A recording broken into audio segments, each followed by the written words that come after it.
Bismillahirrahmanirrahim. Assalamualaikum warahmatullahi wabarakatuh. Salam sejahtera untuk kita semua. Sahabat dimanapun berada, pada siang hari ini 27 April 2021, saya coba untuk berbicara terkait tentang peran Kadiskes dan bentuk pertanggungjawabannya. Sahabat setia dimanapun berada, ketika kita berbicara tentang Kadiskes, kita berbicara tentang SOP. Ketika kita berbicara tentang SOP, banyak yang tidak tahu bahwa apa itu standar operating procedure yang disusun oleh Kadiskes kepada bawahannya, dalam hal ini puskesmas maupun apotek maupun praktek izin tenaga ahli profesional kesehatan. Ini berbicara tentang praktek, berbicara tentang tenaga ahli profesional. Perizinan ini dikeluarkan oleh Dinas Kesehatan. Kemudian puskesmas setiap kecamatan juga adalah di bawah naungan Kadiskes. Nah, kemudian apa hubungan antara Diskes dengan rumah sakit? Rumah sakit ini hubungannya vertikal, sama-sama tidak punya atasan, tapi Diskes sifatnya adalah administrasi dan memanage, sedangkan rumah sakit adalah tempat pelayanan umum. Oleh karena itu, sebelum kita berbicara tentang peran Kadiskes, kemudian kita harus membedakannya dengan peran rumah sakit dan peran puskesmas.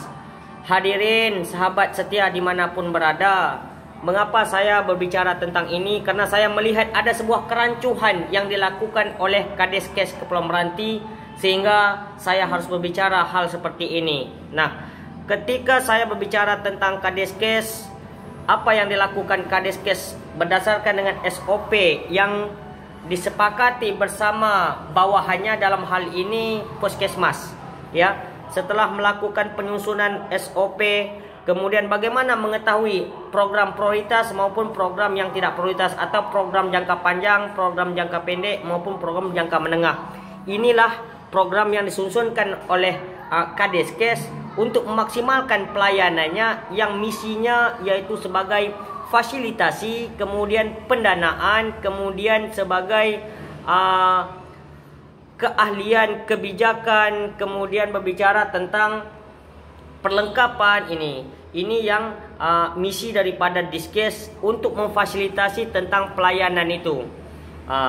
Sehingga Kadiskes harus paham betul tentang tupoksi Diskes. Jangan pula Diskes rasa di rumah sakit gini, atau Diskes rasa puskesmas gini. Ini harus kita pahami dan kita pilah-pilah.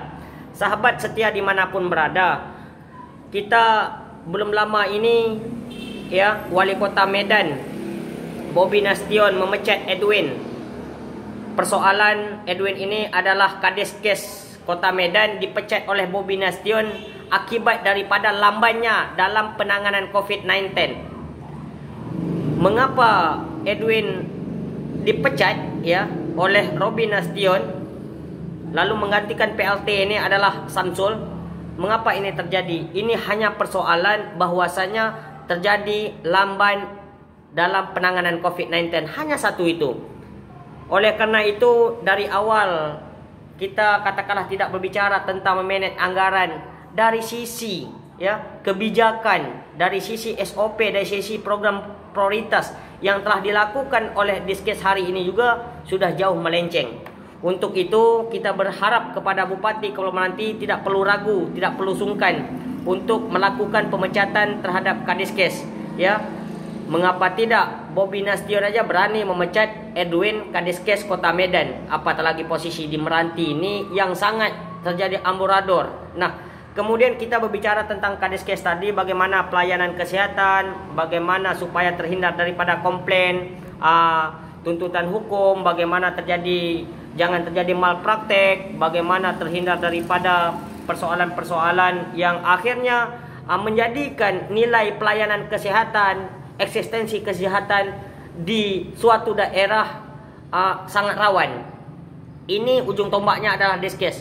Untuk itu, ketika hari ini kita berbicara tentang sulitnya perawatan, kita bicara tentang sulitnya mendapat harga kesehatan, kemudian tentang mahalnya tarif, kita berbicara tentang persoalan yang membuat tidak damainya kita dalam melakukan pengobatan. Ini semuanya berpunca pada diskes, dan ini menjadi skala prioritas tentang nilai kesihatan di tengah masyarakat.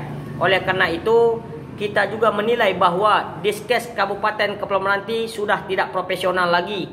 Bahkan dia sampai ke mana-mana, dikritik sedikit, lapor ke mana-mana, beritakan sedikit, lapor ke mana-mana. Ini menunjukkan bahawa diskes kita terlihat cemen, diskes kita sedikit sentimen, diskes kita terlalu lebay, diskes kita terlalu oportunis, diskes kita terlalu apatis, diskes kita adalah tipis kuping. Oleh karena itu, diskes-diskes yang seperti ini kami fikir dan kami berharap kepada Pak Bupati tidak perlu dipertahankan. Bagaimana kita